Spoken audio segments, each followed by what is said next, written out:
Olá pessoal, bem-vindos para mais um vídeo e então vamos logo para o vídeo, né?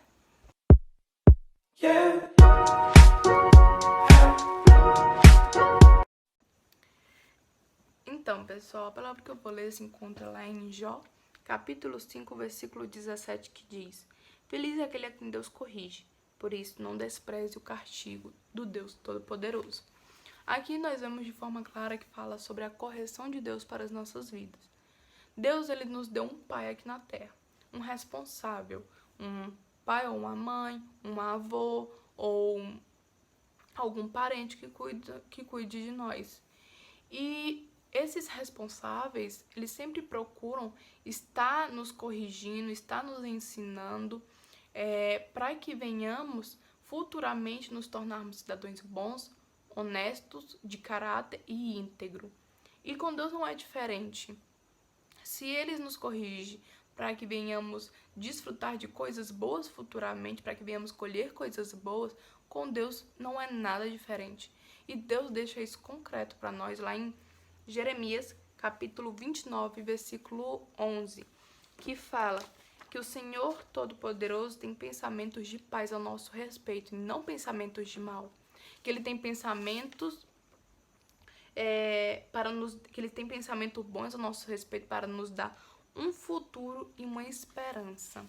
Então aqui fala de forma clara que os pensamentos de Deus a nosso respeito são os pensamentos mais lindos, mais maravilhosos e de crescimento para nossas vidas.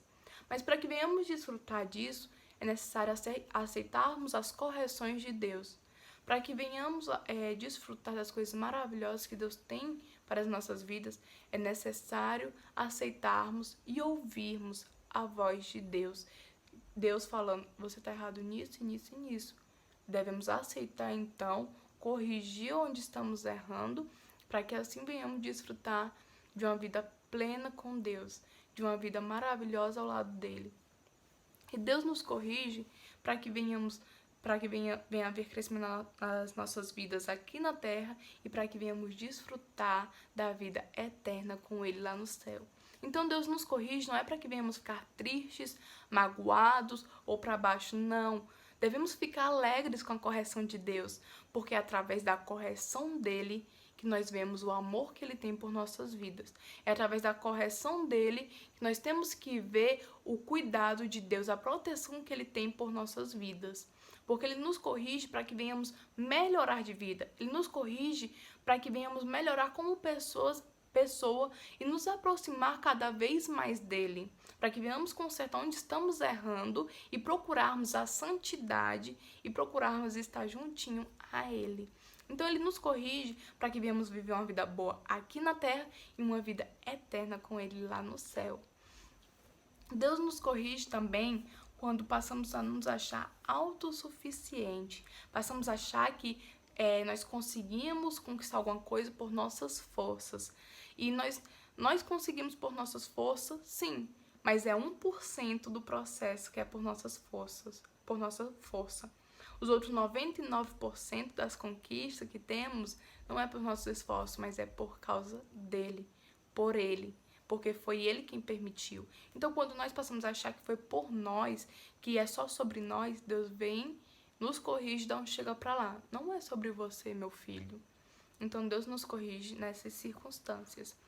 E muitas vezes o diabo quer colocar na nossa mente assim: ah, você tá no erro e Deus, ele te abandonou porque ele não gosta de ver uma pessoa no erro. Então Deus te deixou no canto, você está sozinho.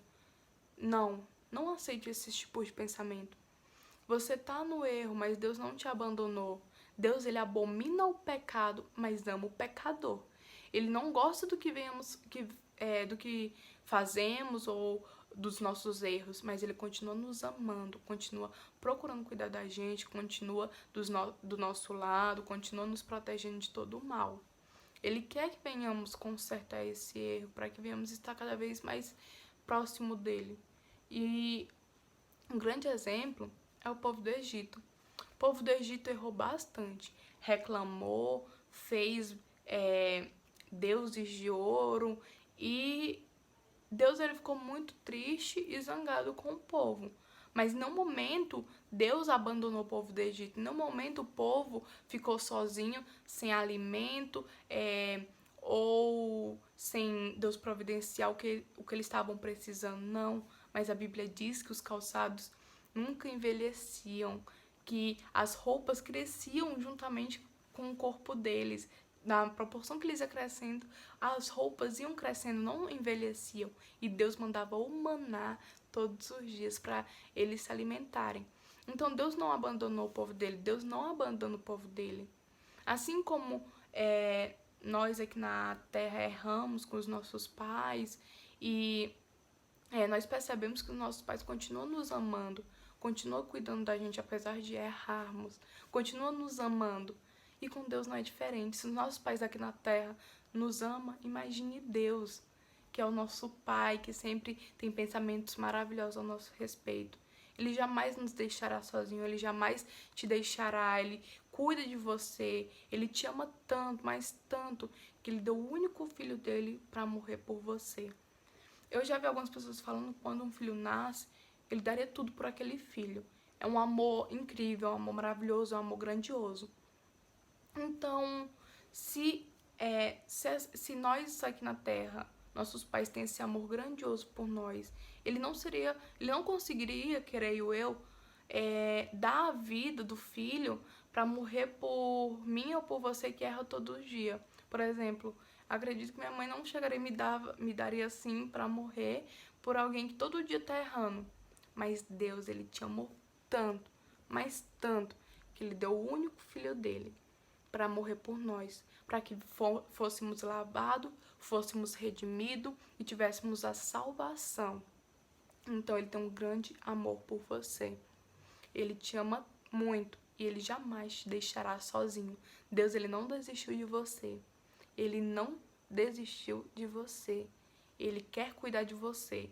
Mas Deus, Ele não é mal educado. Você tem que dar brecha, você tem que dar espaço para Deus entrar, fazer morada e mudar o que Ele acha que deve ser mudado. Ele corrigir onde deve ser corrigido. E um grande exemplo também é Davi. Davi não era uma pessoa perfeita. Davi não era um santo. Davi, ele errou. Davi desejou a mulher de outro homem e colocou o homem na frente do exército para que na hora que o inimigo viesse, matasse ele. E ele morreu. E Deus então usou o profeta para ir lá e falar: Davi, você errou nisso, nisso, nisso e nisso. Se arrependa. Davi não foi justificar, Davi não foi questionar, Davi não foi reclamar. Não. Davi baixou a retaguarda e falou: sim, Senhor, eu errei. Sim, Senhor, eu fiz errado. Sim, Senhor, me arrependo. Eu aceito a tua correção, Senhor. Ele baixou a retaguarda e foi pedir perdão para Deus, se humilhar. Então, Davi era um homem segundo o coração de Deus, não porque ele era correto, mas porque ele se humilhava, porque ele tinha um coração quebrantado, porque ele sabia reconhecer os erros dele. Quando Deus usava alguém para ir falar com ele, ele sabia reconhecer que ele havia errado e aceitava as correções de Deus. Davi se tornou um homem grandioso, não é porque Davi foi perfeito a vida toda, não, foi porque ele aceitou a correção de Deus. Então, como eu falei, para que venhamos desfrutar das coisas maravilhosas que Deus tem ao nosso respeito, devemos aceitar a correção de Deus para as nossas vidas. E Deus nos ama de uma forma grandiosa. Por isso que Ele nos corrige. Ele nos ama de uma forma imensa. Como eu disse, que deu o único filho dele para morrer por nós. E esse amor exagerado que Deus tem por nossas vidas não deve ser algo que nos venha levar a errar. Ah, Deus me ama, então eu vou errar amanhã e depois eu volto e peço perdão e Deus me perdoa e tá tudo certo. Não, o amor e a graça de Deus não é para ser pisado. Deus nos ama muito, mas nós não devemos desfazer do amor dele. O amor exagerado de Deus por nossas vidas não deve ser um muleto para o pecado, não deve ser uma brecha para o pecado, não deve ser algo que eu venha achar para me pecar e voltar e pedir perdão e pronto, tá tudo certo. Deus me ama. Não. Essa frase é do livro da Thalita Pereira e fala assim: o amor exagerado de Deus por nossas vidas não é um muleto para o pecado, mas deve ser uma alavanca para a santidade. Então, o amor exagerado de Deus por nossas vidas não deve nos levar ao erro, mas deve nos levar ao crescimento, a procurar mais e mais santidade, procurar mais e mais intimidade, procurar mais e mais acertar e não errar, procurar corrigir, aceitar as correções dele para as nossas vidas, procurar ver onde é que estamos errando e corrigir isso para que venhamos viver uma vida de plena santidade, uma vida de plena intimidade e aprofundamento de nosso relacionamento com Deus.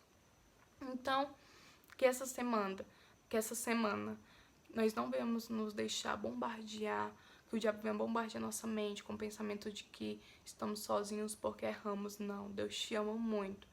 Que venhamos então essa semana analisar onde é que estamos errando e pedir para Deus que venha nos mostrar, pedir para Deus que venha usar alguma pessoa para nos mostrar também onde estamos errando, para que venhamos corrigir e desfrutar das maravilhosas bênçãos que Ele tem para as nossas vidas.